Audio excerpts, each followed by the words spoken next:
Bismillahirrahmanirrahim. Welcome to Thought Tricks. Assalamu alaikum to all of you. Hope you all are doing well. This is Manur Said and today we are going to learn about ADHD. सबसे पहले तो हम understand करते हैं कि ये term ADHD का मतलब क्या है. ADHD stands for Attention Deficit Hyperactivity Disorder. Attention की कमी होती है इन बच्चों में, फोकस नहीं कर पाते और बहुत ज़्यादा ही हाइपर एक्टिव होते हैं एज़ कम्पेयर टू नॉर्मल बच्चों के.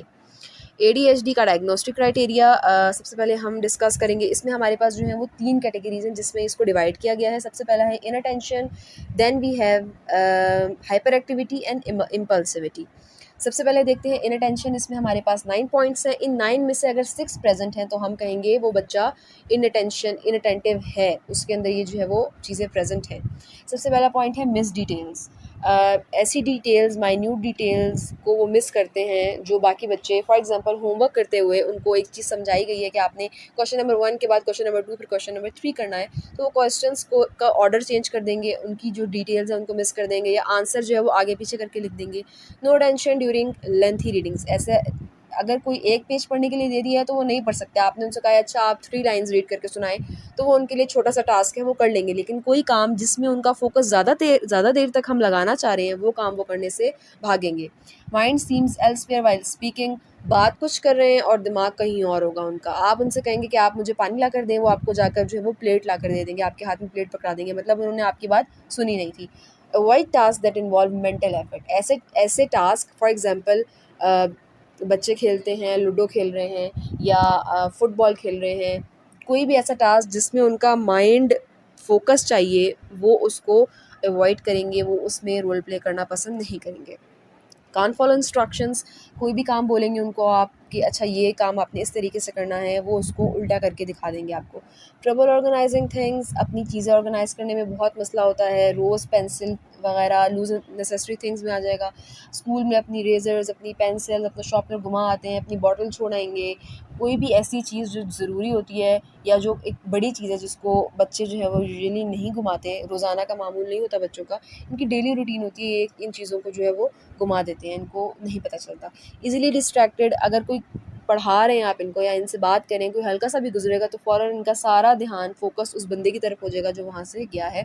या फॉर एग्जांपल पढ़ते हुए टीवी ऑन हो गया है या किसी बाहर कोई बेल बजी है तो उनका जो सारा ध्यान है वो डिस्ट्रैक्ट हो जाएगा. Forget daily activities. अपने दिन की जो एक्टिविटीज़ हैं कि उनको पता है कि इस टाइम पे मैंने ब्रश करना है, मैंने होमवर्क करना है, मैंने खेलने जाना है, ये सब एक्टिविटीज़ वो भूल जाते हैं. अपनी डेली एक्टिविटीज़ भी उनको याद नहीं रहती. सेकंड पॉइंट आता है हाइपर एक्टिविटी और थर्ड पॉइंट है इम्पल्सिविटी. इसको DSM में जो है वो एक साथ लिखा गया है. इसमें से भी इसमें 9 पॉइंट्स है टोटल और 6 प्रेजेंट होंगे, तो हम इसको हाइपर एक्टिविटी, पहले जो 6 हैं वो हाइपर एक्टिविटी के हैं और जो लास्ट 3 हैं वो इम्पल्सिविटी के. पहले 6 देखते हैं हाइपर एक्टिविटी के. फिजिट विथ और टैप हैंड और फीट. फजूल में ही अपने पाँव ज़मीन पे मार रहे होंगे, अपने हाथ जो है वो बार बार किसी दीवार की तरफ मार रहे होंगे जिसका कोई मकसद नहीं है. ऐसा काम जो मतलब अपनी इतनी एनर्जी होती है कि वो उसको कहीं ना कहीं चैनलाइज करना चाह रहे होते हैं. Leave seat quickly. ऐसे बच्चों की बहुत कंप्लेन आती है क्लास में भी कि ये अपनी जगह पे नहीं बैठते. जैसे ही टीचर मुड़ेंगी या कोई इधर उधर होंगी फ़ौरन जल्दी से घूमना शुरू कर देंगे क्लास में, बाकी बच्चों को जाके तंग करना शुरू कर देते हैं. रन अबाउट और क्लाइंब. चलने के बजाय जो है वो भागना शुरू हो जाते हैं. अगर कोई चल रहा है इनके साथ तो वो ये चलेंगे नहीं, ये भागना शुरू कर देंगे, उनसे आगे निकलने की कोशिश होगी इनकी. Limitless energy. ऐसी एनर्जी है कि बस मोटर लगी हुई है बच्चे में और वो ख़त्म ही नहीं हो रही एनर्जी, के कहते हैं पता नहीं कैसा बच्चा है जो थकता ही नहीं है, खेल खेल कर भी नहीं थक रहा, बोल बोल कर भी नहीं थक रहा. टॉकटिव भी बहुत ज़्यादा होते हैं और आइस, मतलब ये नहीं है अकेले भी बैठे होंगे ना तो वो बात कर रहे होंगे, अपने टॉयज से बात कर रहे होंगे, मेरी गाड़ी चल रही है, मतलब अननेसेसरी बातें जो है वो करते हैं अकेले में भी, क्योंकि यूजुअली बच्चे अकेले में खामोशी से खेल रहे होते हैं अगर उनके साथ कोई नहीं होता. लास्ट 3 जो है वो इम्पल्सिविटी के अंदर आते हैं points. Trouble waiting there turn. अगर सब बच्चों को टीचर ने कहा है 1 बाय 1 मैं सबसे उनका आंसर सुनूंगी तो ये अपनी बारी का इंतज़ार नहीं कर पाएंगे और किसी और की बारी में ही बोलना शुरू कर देंगे. इंटरप्ट करेंगे, इंट्रूड करेंगे दूसरों की बातों में, जो है वो अपनी बात को करने की कोशिश करेंगे और ब्लर्ट आउट द आंसर्स भी जो है वो बात सुनेंगे और जवाब सही से नहीं देते. सुने बगैर ही आधी बात, जैसे फॉर एग्जांपल मैंने उनसे कोई क्वेश्चन पूछा है तो वो आधा क्वेश्चन सुनकर ही अपनी जो है वो आंसर करना शुरू कर देंगे उस बात का जो कि इनएक्यूरेट होगा. कॉजेज़ में हमारे पास इन्वायरमेंटल भी होते हैं और जेनेटिक्स भी होते हैं, as I have discussed in the other videos also, कि कोई भी साइकोलॉजिकल डिसऑर्डर है तो उसका कॉज एक डेफिनेट कॉज नहीं होता. Different factors contribute to form a psychological illness.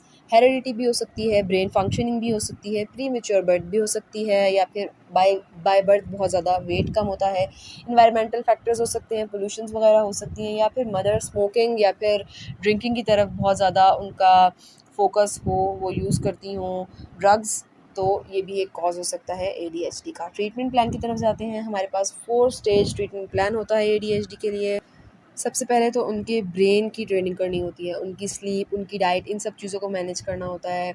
आप बिहेवियर चेंज कर सकते हैं बच्चे का, किस तरह से आप उनको टोकन इकॉनमी या फिर आप रोल प्ले करके दिखाएँ उनको, या आप उनके साथ आप उनको कहें अच्छा ठीक है आप ये टास्क अच्छे से कंप्लीट करेंगे, कोई भी डिटेल मिस नहीं करेंगे, तो आपको जो है वो एक टोकन दिया जाएगा जिससे आप कोई भी अपनी मर्ज़ी की चीज़ कर सकते हैं जिसमें आपका इंटरेस्ट हो। आप उनसे उनका इंटरेस्ट पूछते हैं कि आपका क्या इंटरेस्ट है, और फिर आप टोकन के बदले उनको वो चीज़ प्रोवाइड करते हैं, तो इससे भी आप उनका फोकस बढ़ा सकते हैं। या फिर आप थोड़ा-सा अगर बड़ा बच्चा है उससे आप ये कह सकते हैं, कोई भी बोरिंग सी एक्टिविटी होती है हम भी इंटरेस्ट लूज़ कर देते हैं अपना।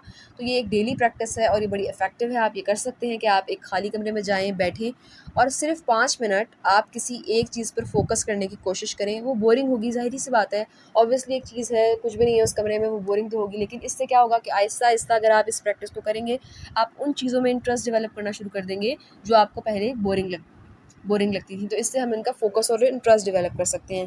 फिर कोचिंग कर सकते हैं। स्कूल में पेरेंटिंग बच्चों के साथ-साथ बहुत ज़्यादा ज़रूरी है कि उनके पेरेंट्स को भी टीच किया जाए कि उन ऐसे बच्चों को किस तरह से डील करना है, क्योंकि फैमिली बहुत इंपॉर्टेंट रोल प्ले कर रही होती है आपका बच्चे को ठीक करने में, आपकी इलनेस को ठीक करने में।